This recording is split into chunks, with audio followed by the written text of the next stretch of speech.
Hello and a very warm welcome to Bharata First. You're watching Frank Talk with me, Frank Rausan Pereira. Since you're here, I would like to thank you for your continued support. For those of you who haven't already subscribed, please like the video, subscribe, hit the bell icon, and then all notifications. Do subscribe to our newsletter to get some incisive content. The Bharata First team runs a daily big picture quiz. Please participate by going through the description in big picture videos. If you like our content, please contribute to keep it alive. The links are in the description. Let me also take this opportunity to inform you about Bharata First Knowledge Center, an initiative that will help each one of you in your competitive exams and transform the way you learn. Go to kc.bharatafirst.com for more details and register now. Experience a whole new way of gaining knowledge. All this information, along with some must-see recommendations, are in the description of the video. Please go through it. Well, the situation in Afghanistan is complex to say the least. There are several local and external forces who are all jostling for pole position there. In this edition of Frank Talk, we will take you through the role, interests, and strategy of all the stakeholders in the Afghanistan theater. To talk about these complexities, I have with me on Frank Talk Major General Ashwani Siwach, retired, who is a defense and security expert. He has also extensively studied and analyzed counterterrorism through a program in the United States. General, a very warm welcome to Bharata First. So much happening in Afghanistan, so many different things to look at, so many dimensions, situation extremely fluid and changing with every passing day.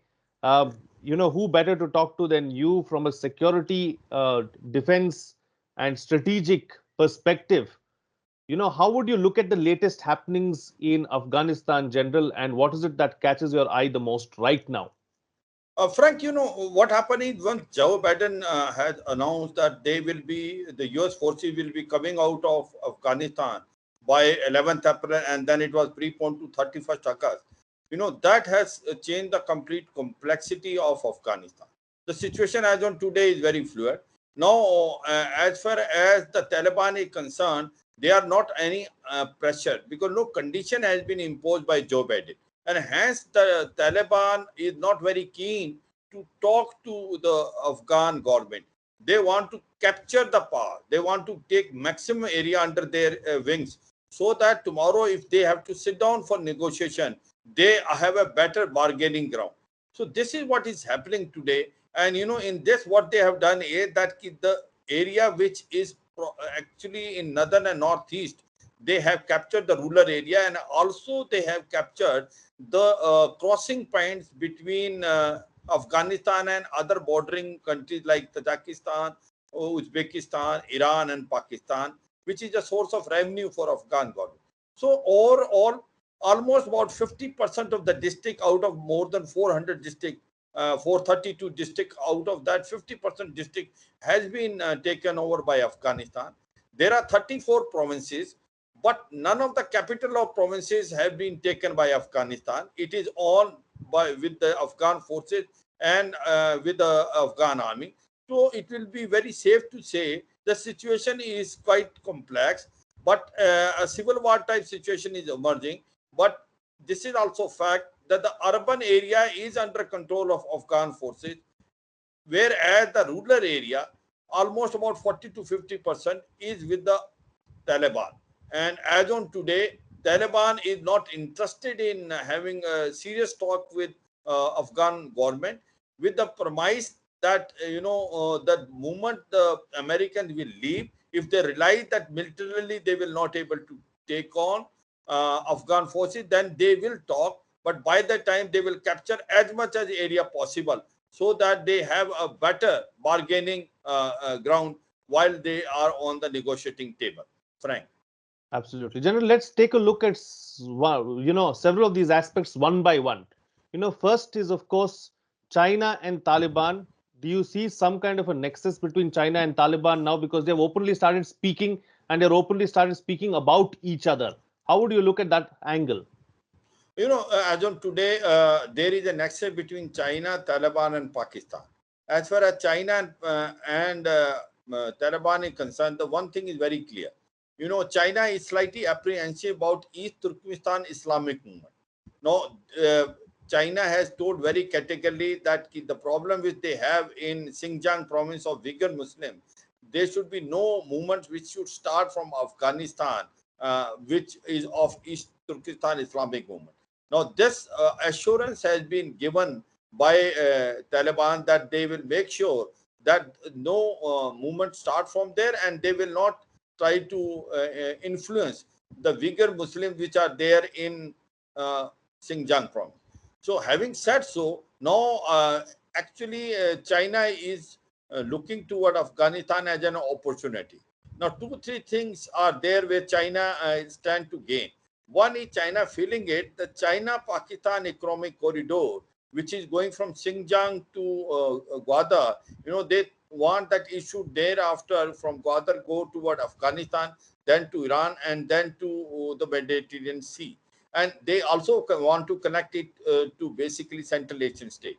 Now, that is point one. The second thing is they are feeling it that if they can come to Afghanistan, if the Taliban comes into power, either completely or in collision also with the Afghan government, they stand to gain because there are a lot of area which is not explored in Afghanistan. So it gives them an opportunity for investment, and especially the area has got copper, zinc, it has got oil, it has got gas, it has also got gold. So therefore, they're feeling it will be a good opportunity to invest.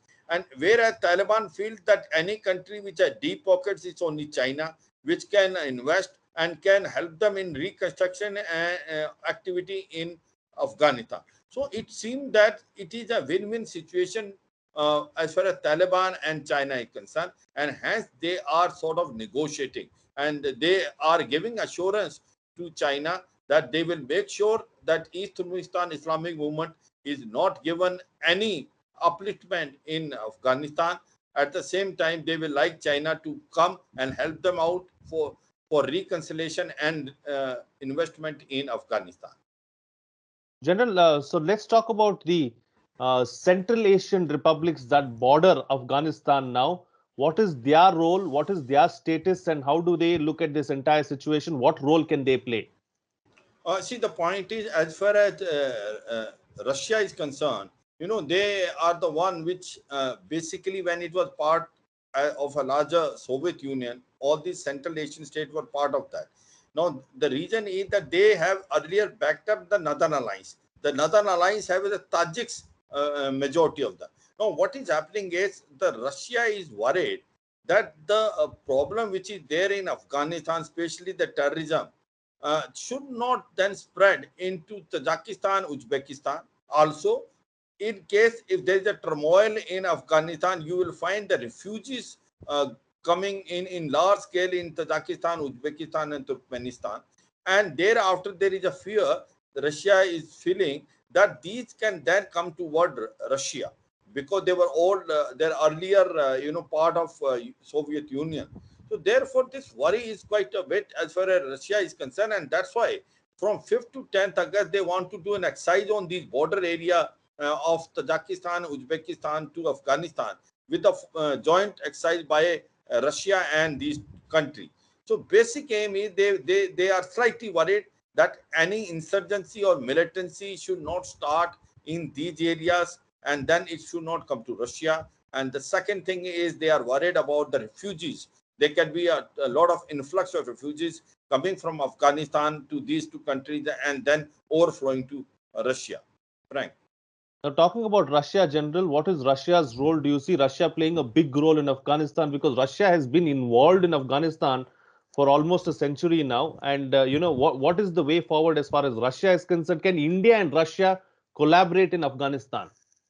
Absolutely, guys. See, if India is looking for their its own interest, the options were very limited, and we realized it that in case if the Taliban comes into power, then what will be the outcome of the $3 billion which we have invested there? And the second point which we are thinking is of Chabar port. But then there is a ray of hope. We feel that India, Russia, and Iran can be on same page because their interests are converging. All three of them was stability and a sovereign Afghanistan. Now, as far as Russia and India are concerned, we are on same page on that issue.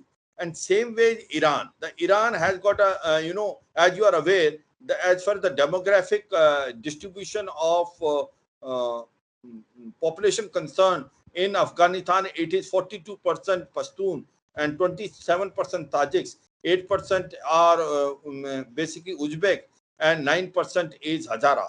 So the point is, Hazara is the population which is a Shia population, and Iran worry is that they should not be ill-treated, and there should be no pressure on Tajiks, so Hazaras. So therefore, their interest is also that there should be a peace and a settlement sort of, and there should be prosperity and peace in this area where Hazaras are there, and Hazaras should not be targeted.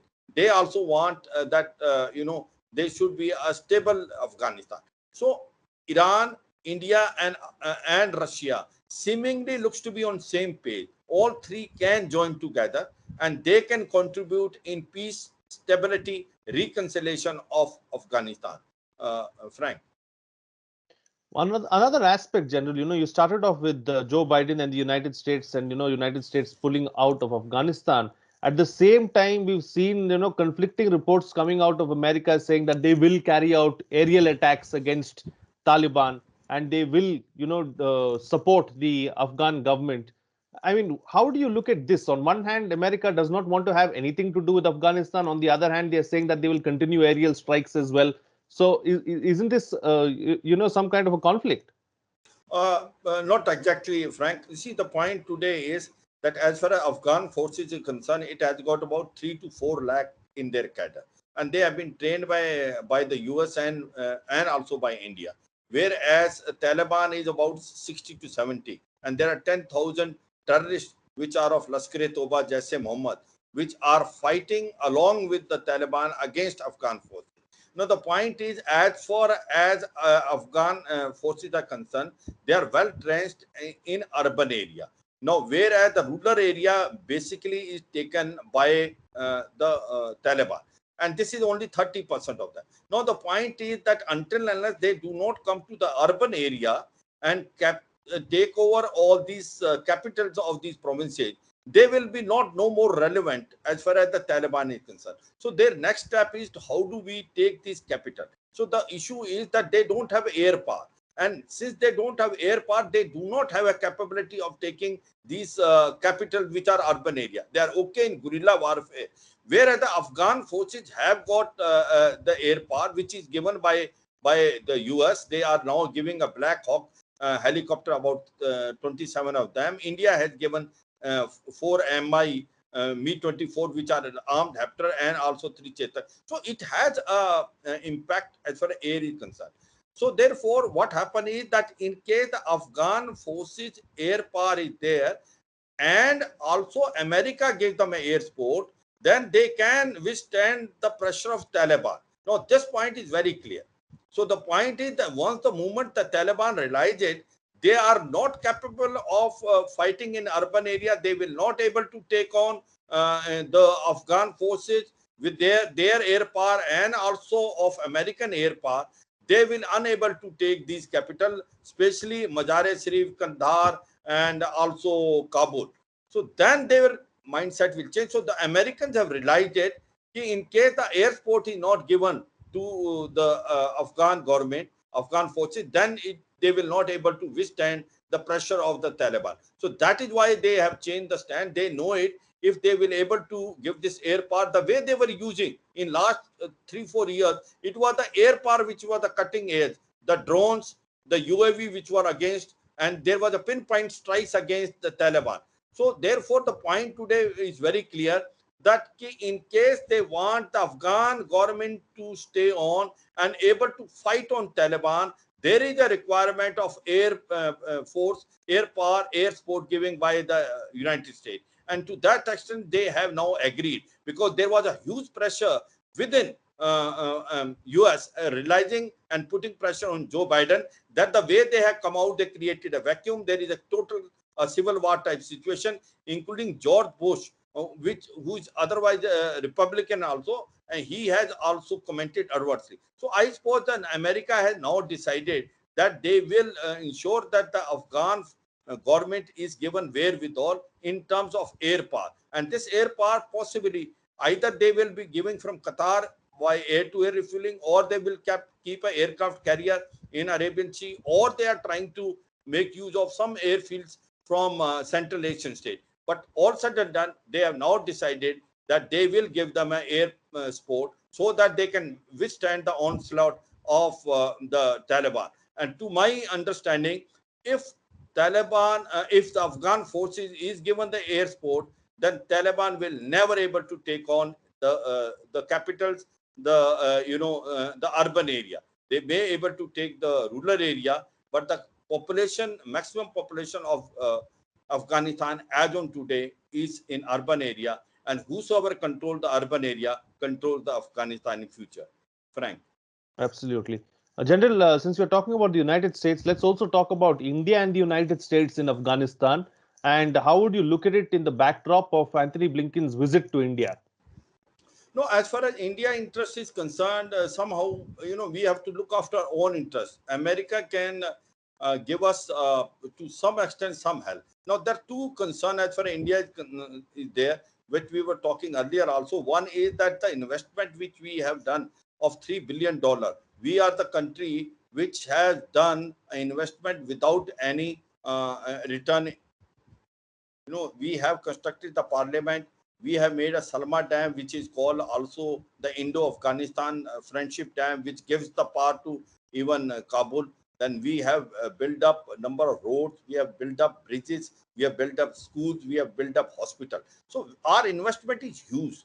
Now, in case if Taliban comes and if we are not having any negotiation or sort of association with Taliban, what will happen to these investments? At the same time, what about $1.8 billion we have invested in Chabar?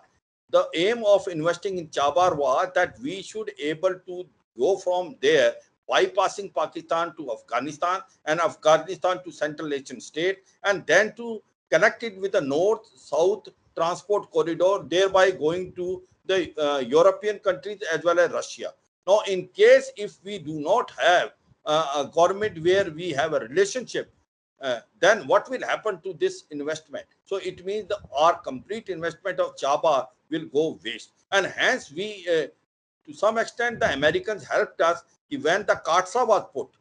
They have told us that we will not take any oil from Iran. We accepted that. But as far as Chabar was concerned, it was kept outside the purview of Katsa. No sanctions were imposed, and India was relevant. So my point is, we want America to understand this Chabar is very important, not only for India, also from point of view America and other countries. So as far as India is concerned, India concerns are two. One is that Chabar should remain operative, and therefore we must have some sort of connection with Taliban. So to me, it looks like that as far as Afghanistan is concerned, we have to take a very dynamic sort of policy, and in which of late we have opened our back channel diplomacy with the Taliban, because we feel that Taliban will come in or some way in Afghanistan. Either it will make the government of its own by militarily taking over, or there will be a political solution, negotiation between Afghan government and Taliban will have a major say. In any way, Taliban will be an important player. So we have opened some channel with them so that we remain relevant. So that is what it is. As far as America is concerned, America directly may not able to help us, but will help us otherwise in the overall strategy of the Quad. Frank.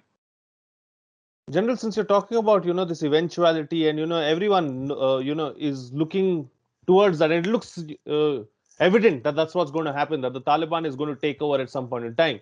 What does this mean for the people of Afghanistan? Because we've seen the Taliban's brutality come to the fore already. Before they have even taken over the whole of Taliban, we've seen some really brutal and gruesome videos. What about the people of Afghanistan?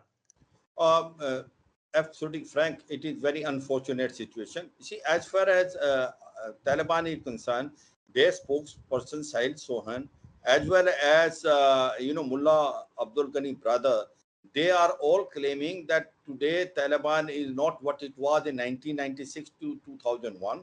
The Taliban is changed Taliban. but on ground it doesn't seem to be. The area which they have occupied in northeast in Afghanistan, their brutality has already started off. And what did they do with the Indian journalist, which was there, Siddiqui? So one can imagine, as far as Afghanistan is concerned, Afghanistan is, in case Taliban take over Afghanistan completely, then the situation will go from bad to worse, and it will find the Afghanistan going almost 50 years behind. Whatever gain they have done in last 20 years will be undone. There will be no school for girls. The women will not able to work. There will be a complete Sharia law. The minorities will not have the rights in this. So overall, you will find a dark period again coming in Afghanistan, and therefore there can be two, three things which can happen. One will be the influx of refugees which will be going out of Afghanistan, and you find that certain terrorist group also start operating. Though Taliban has told that they will not have any connection with Al Qaeda and Islamic State, but on ground things don't seem to be. Al Qaeda is still very prominently, working or actively involved from certain districts of Afghanistan. So is the Islamic State. So to me, it looks like in case the Taliban take over by force militarily, you will find it that the Sharia law will come in Afghanistan, and you will find that the Afghan, as a country will be going 50 years behind. Whatever gain was done in last 20 years, where a dynamic democracy has come and the woman could come and work, all this will become a situation or a case of past, and that is our worry. Oh, Frank. Absolutely. We've pretty much covered almost all the countries in the whole of Afghanistan. Couple of aspects still remaining, General. Let's talk about Pakistan. And the Pakistan has always played spoiled sport in Afghanistan, and they continue to do so. Is there a way out? Is there a way to pin Pakistan? Is there a way to call Pakistan's lies? Absolutely. See, Frank, as far as Pakistan is concerned, Pakistan is a part of a problem, is not part of solution. So someone is telling in last 20 years why the US has not succeeded in Afghanistan. So one of the main reason of why US has not succeeded is the attitude of Pakistan. Now, this was even told by Donald Trump, saying that as far as Pakistan is concerned, it is double crossing US. $33 billion which was given to Pakistan, uh, that money was funneled back to Taliban, and Taliban was fighting against the American. One is that. Second thing is what happened is that the complete training areas of Taliban is in Pakistan. Their families are in Pakistan. All medical facilities are given in Pakistan, as well as the funds are collected in Pakistan. And as on today, some operations in Afghanistan of Taliban are controlled from Quetta and Peshawar. Now, this is what it is. The Pakistan is totally involved in Afghanistan. Pakistan has also sent almost 10,000 terrorists, which are Lashkar-e-Toba, Jaise Mohammed, to help out the Taliban fighters. Now, this is being said, including by the president of Afghanistan. So this is what is the track record of Pakistan. Pakistan is feeling that in case Taliban will come, they have got two basically aim.